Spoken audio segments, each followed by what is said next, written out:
Olá, graça e paz, meu irmão e minha irmã. Estamos iniciando a leitura da Bíblia em 365 dias, uma dose de amor com a Palavra de Deus.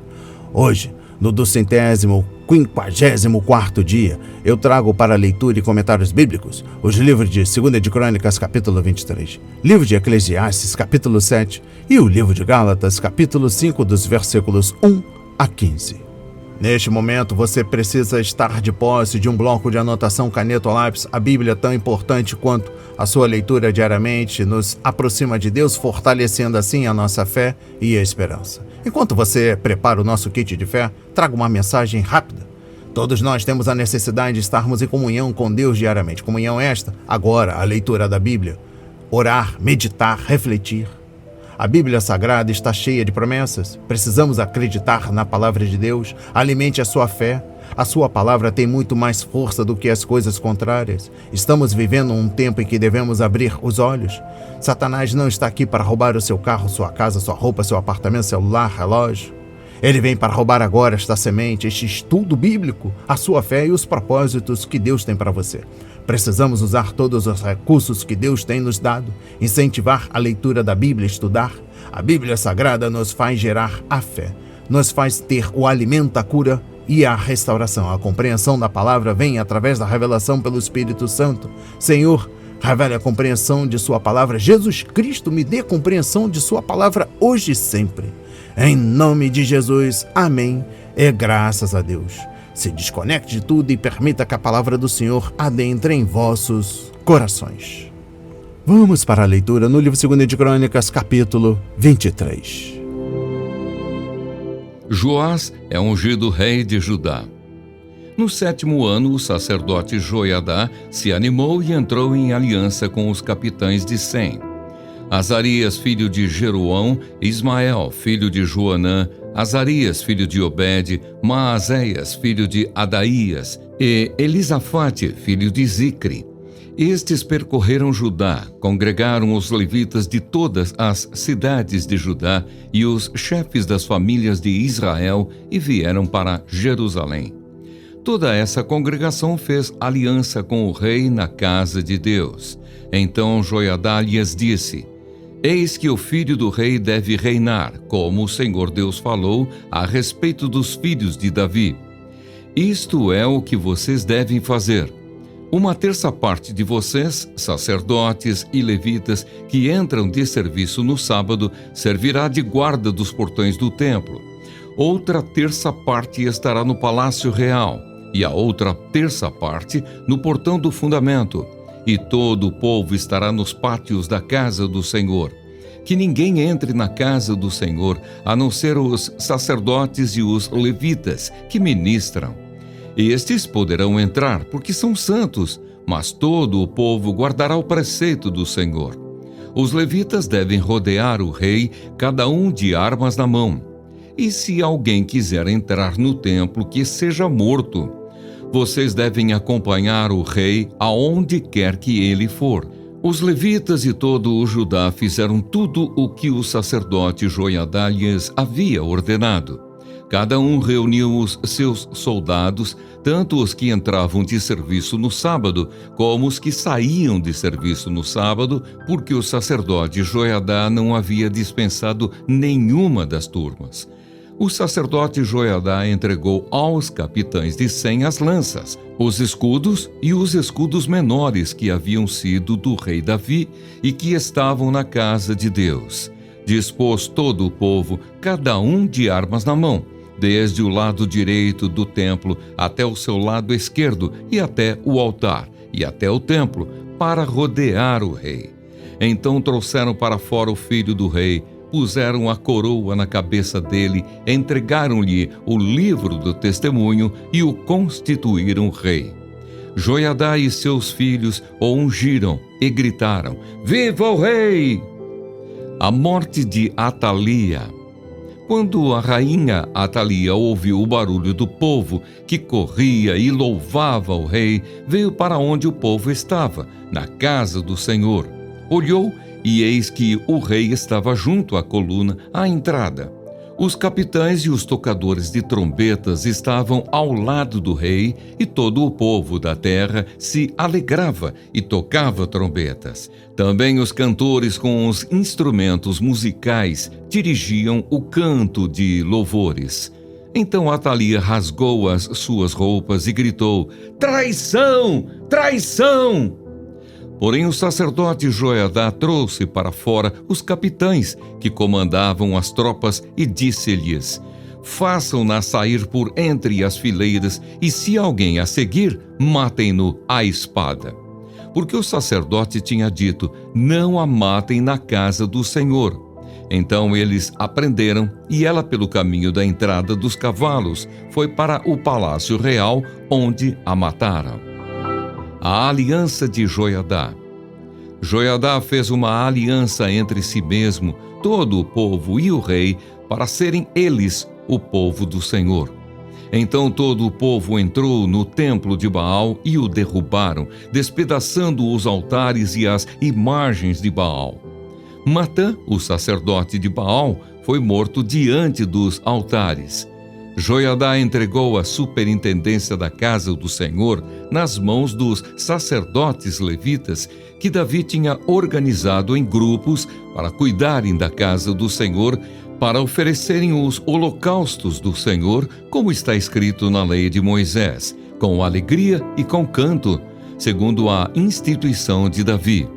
Colocou porteiros junto aos portões da casa do Senhor, para que nela não entrasse ninguém que de alguma forma fosse impuro. Reuniu os capitães de 100, os nobres, os governadores do povo e todo o povo da terra, e todos estes conduziram o rei da casa do Senhor até o palácio real, passando pelo portão superior. E assentaram Joás no trono do reino. Todo o povo da terra se alegrou, e a cidade ficou tranquila depois que mataram Atalia à espada. Amém. Compreendendo o livro 2 de Crônicas, capítulo 23, exposição bíblica dos versículos 1 a 11.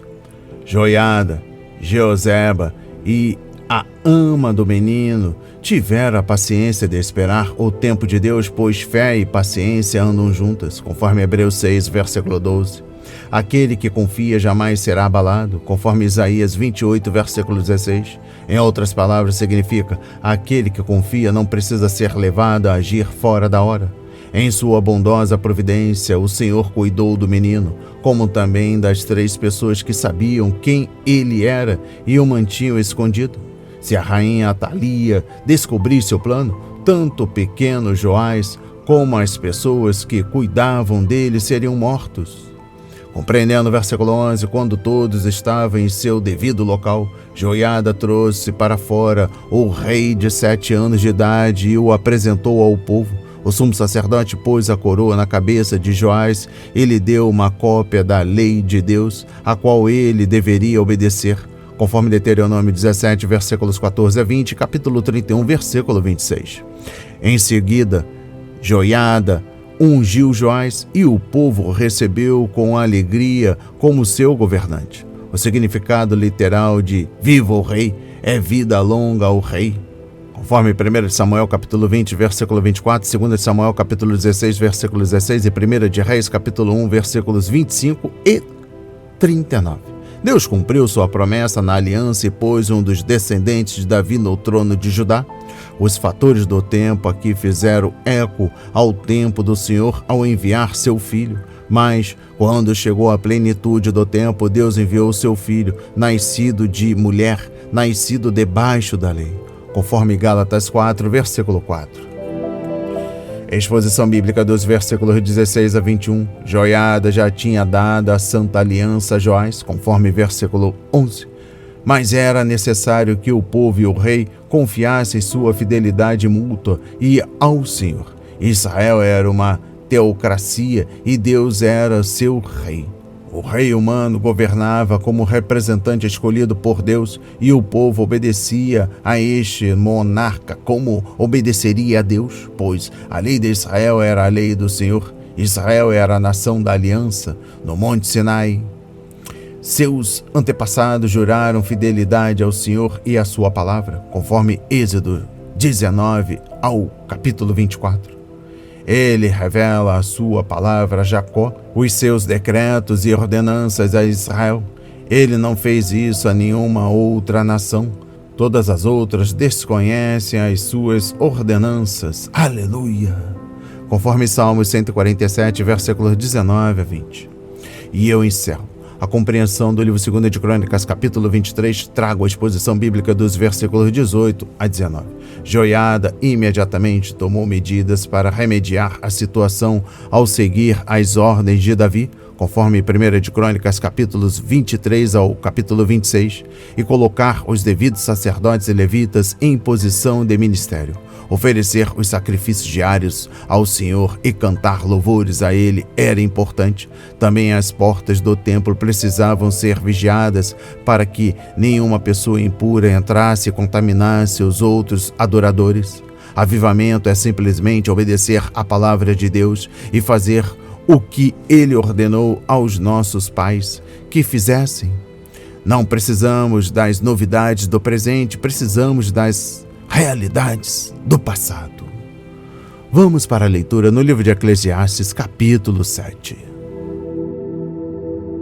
A sabedoria e a tolice. A boa fama é melhor do que um bom perfume, e o dia da morte é melhor do que o dia do nascimento.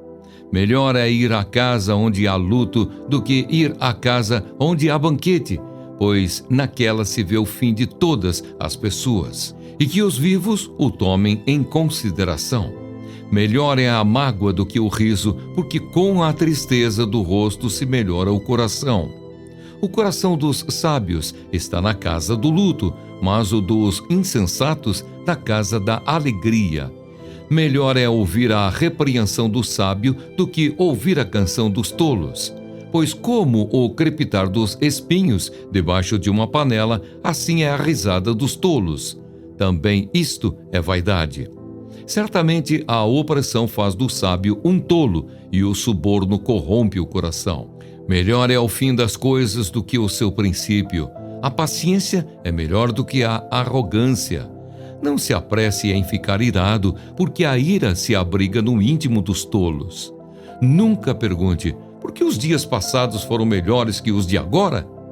Pois não é sábio fazer essa pergunta.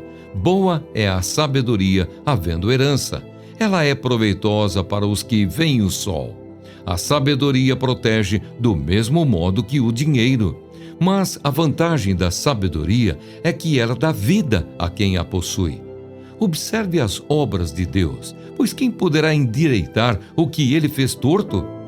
No dia da prosperidade, seja feliz, mas no dia da adversidade, considere que Deus fez tanto este como aquele, para que o ser humano não descubra nada do que há de vir depois dele. Tudo isto vi nos dias da minha vaidade. Há justos que perecem na sua justiça, e há ímpios que prolongam os seus dias na sua maldade. Não seja demasiadamente justo, nem exageradamente sábio. Por que você destruiria a si mesmo? Não seja demasiadamente perverso, nem seja tolo. Por que você morreria antes da sua hora? Bom é que você retenha isto e também não abra mão daquilo, pois quem teme a Deus sai ileso de tudo isto.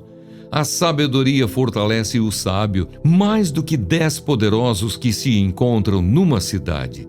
Não há nenhum justo sobre a terra que faça o bem e que não peque. Não dê atenção a todas as palavras que se dizem, para que você não venha a ouvir o seu servo amaldiçoando você. E você sabe que muitas vezes você mesmo já amaldiçoou os outros. Tudo isto examinei por meio da sabedoria. Eu disse, serei sábio, mas a sabedoria estava longe de mim. O que está longe e é muito profundo, quem o poderá encontrar? Procurei conhecer, investigar, buscar a sabedoria e a razão e compreender que a maldade é estupidez e a tolice é loucura. Achei coisa mais amarga do que a morte.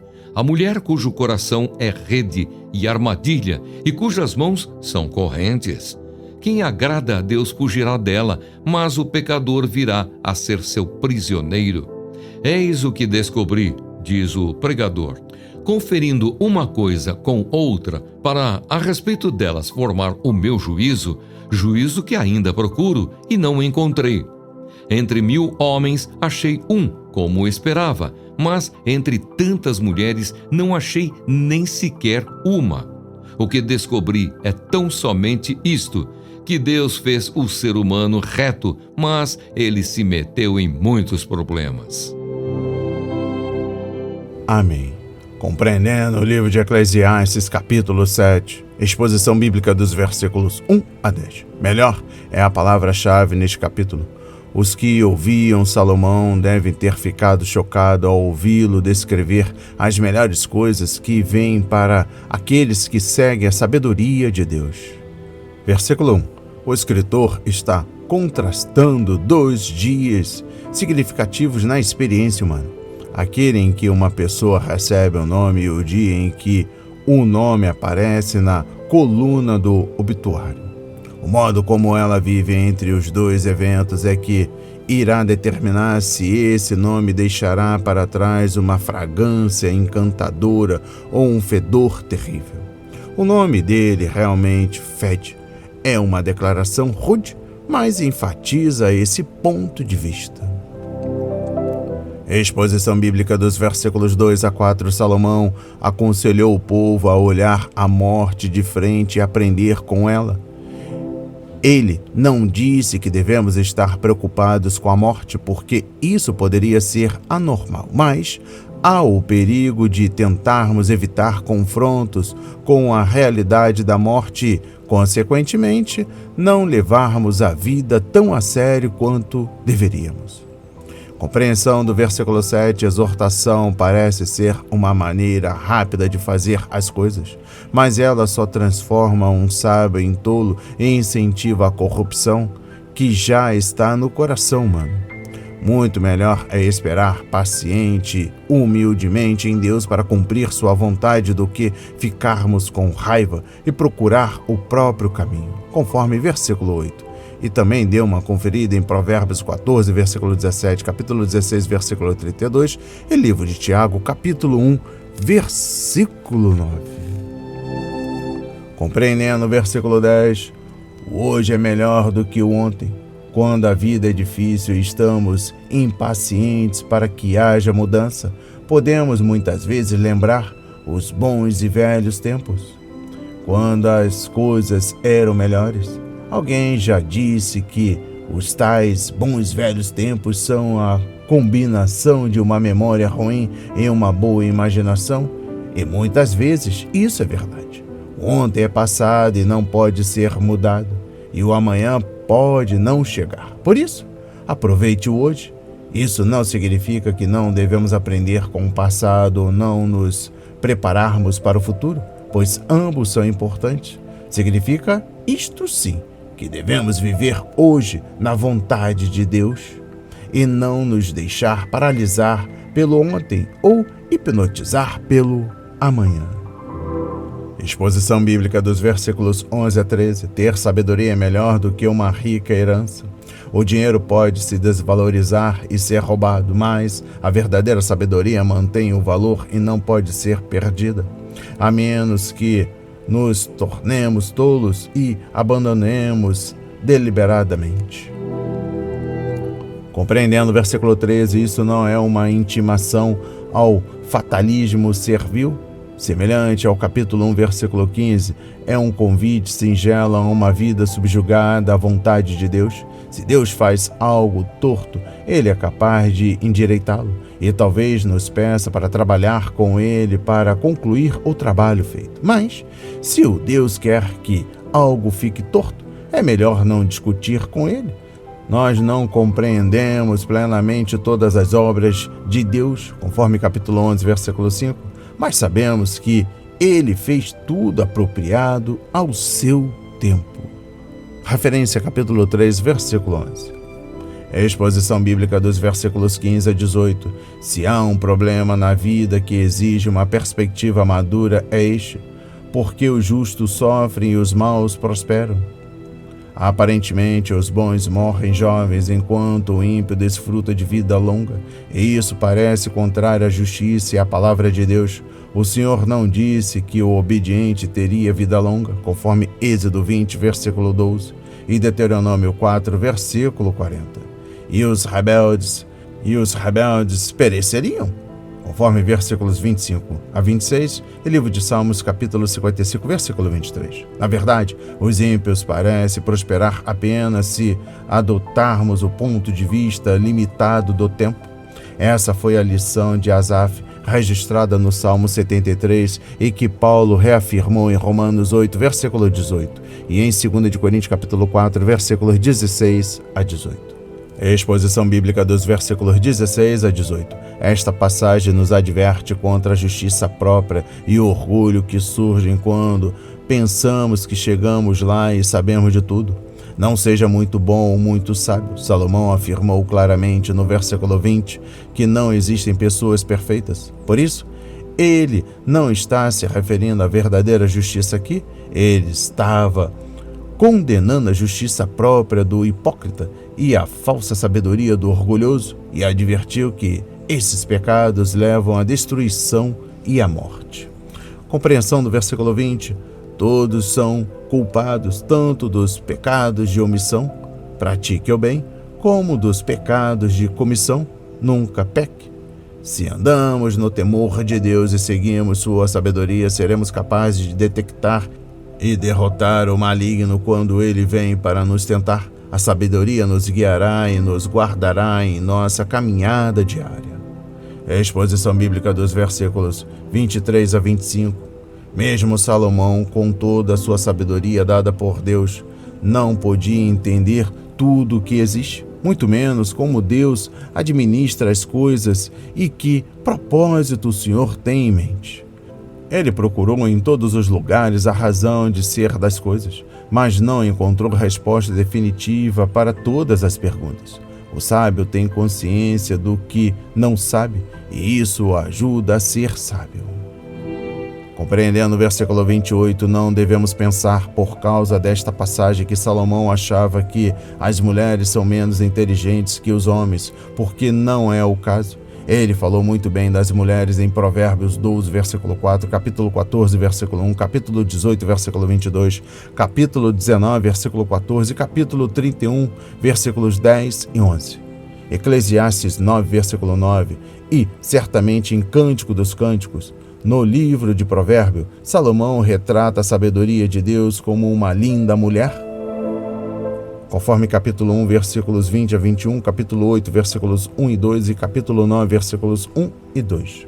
Lembre-se de que as mulheres, nos dias de Salomão, não tinham nem a liberdade, nem as leis que lhe garantem igualdade hoje. Por isso mesmo, era raro uma mulher receber a mesma educação que um homem na época.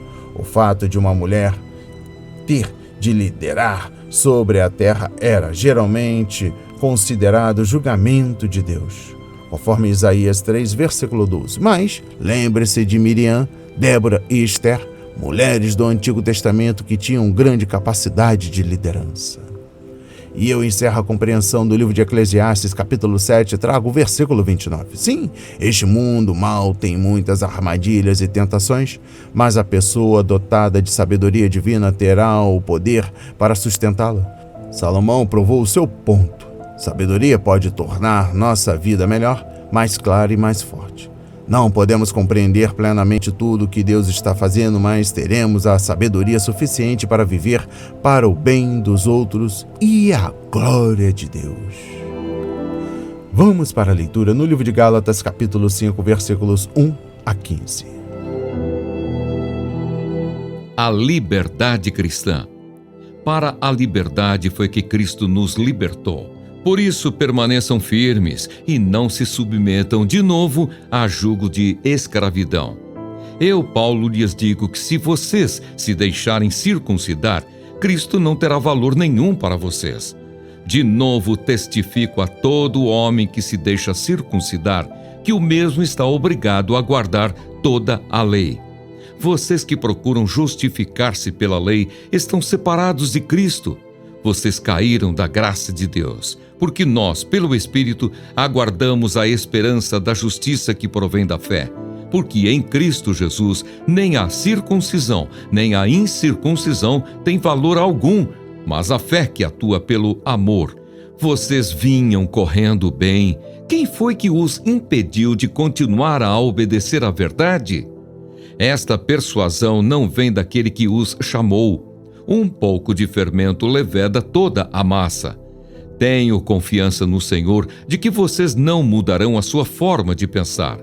Mas aquele que está perturbando vocês, seja ele quem for, sofrerá a condenação.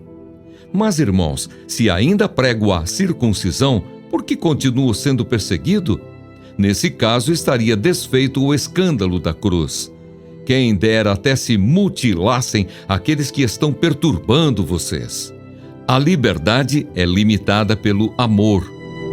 Porque vocês, irmãos, foram chamados à liberdade, mas não usem a liberdade para dar ocasião à carne. Pelo contrário, sejam servos uns dos outros pelo amor. Porque toda a lei se cumpre em um só preceito, a saber, ame o seu próximo como a você mesmo. Mas se vocês ficam mordendo e devorando uns aos outros, tenham cuidado para que não sejam mutuamente destruídos. Amém. Compreendendo o livro de Gálatas, capítulo 4, dos versículos 21 a 31. Trago a exposição bíblica dos versículos 24 a 31. Paulo agora explicou os significados que estão por trás destes acontecimentos históricos. O apóstolo começou referindo-se a dois filhos, Ismael e Isaque, versículos 22 e 23. E explicou que ilustram nossos dois nascimentos, o nascimento físico, que nos torna pecadores, e o nascimento espiritual, através do qual somos feitos filhos de Deus. Enquanto pensamos nisso e lemos Gênesis 21, versículos 1 a 12, descobrimos algumas verdades espirituais maravilhosas sobre nossa salvação. Exposição bíblica dos versículos 30 a 31. Nós, cristãos, como Isaque, somos os filhos da promessa pela graça. A aliança da graça, retratada por Sara, é a nossa mãe espiritual. Ali, a velha natureza, Agar e Ismael, querem nos perseguir e nos levar à escravidão. A nação de Israel estava no cativeiro debaixo da lei, mas isso era temporário, pois a estava preparando para a vinda de Cristo. Jesus Cristo, como Isaque, era um filho da promessa nascido pelo poder miraculoso de Deus. E uma vez que ele veio e morreu pelo povo, a lei tinha de deixar de existir. Compreendendo o versículo 30, é impossível para a lei e a graça, para a carne e o espírito, comprometerem-se e ficarem juntas. Deus não pediu a Agar e Ismael que fizesse visitas esporádicas à casa deles. A ruptura foi definitiva. Os judaizantes, na época de Paulo e em nossos dias, estavam tentando conciliar Sara e Agar, Isaque e Ismael. Tal reconciliação é contrária à palavra de Deus. É impossível misturar lei, graça, fé e obras, o dom da justiça de Deus e as tentativas do homem de ganhar a justiça. E eu encerro a leitura da Bíblia em 365 dias e também da compreensão do livro de Gálatas, capítulo 4, dos versículos 21 a 31. Trago o versículo 31. O legalismo é um dos maiores problemas entre os cristãos hoje. Devemos lembrar que o legalismo não significa estabelecer padrões espirituais, significa adorar esses padrões e pensar que somos espirituais porque obedecemos a eles. Também significa julgar outros cristãos com base nesses padrões. Uma pessoa pode abster-se de fumar, beber e jogar com apostas, por exemplo, e ainda assim não ser espiritual.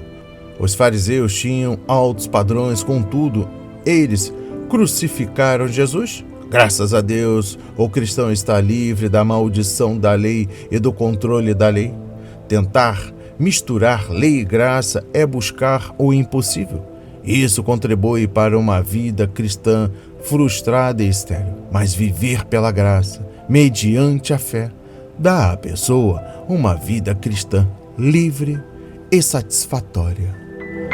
As palavras de hoje foram semeadas para as nossas vidas, para a honra e a glória do Senhor. Receba este alimento diário, não hesite, compartilhe. Deus está interessado na minha e na sua dor. Que Deus nos abençoe.